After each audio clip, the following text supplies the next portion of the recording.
I'm Kim, we're from Chatham, New Jersey.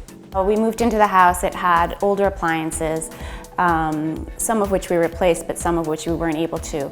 So they weren't working as well as I wanted, but the biggest thing really was space and just functionality. We weren't able to get all 5 of us into the kitchen, so having space where we can all be here and I can be cooking while the kids are doing other things, that's huge. Before we really got too far into the design process, we purchased the appliances and then based the kitchen around that. I knew I wanted larger appliances because we have teenagers, a lot of friends and families. Once we had an idea of where everything was going, we could sort of build around them.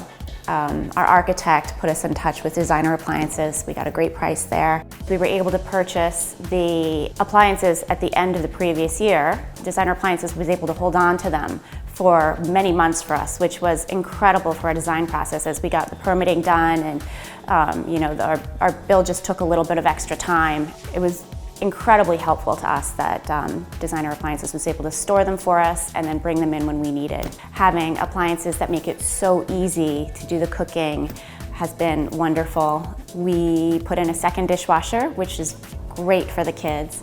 That makes cleanup so quick and so easy, and these things take a long time. The only thing I can say is be super organized, look at pictures, kind of have a good idea of what you want. The more you know ahead of time, the easier it is. Thanks for watching. Please subscribe to our channel where we provide helpful tips and advice that will make you an educated appliance shopper.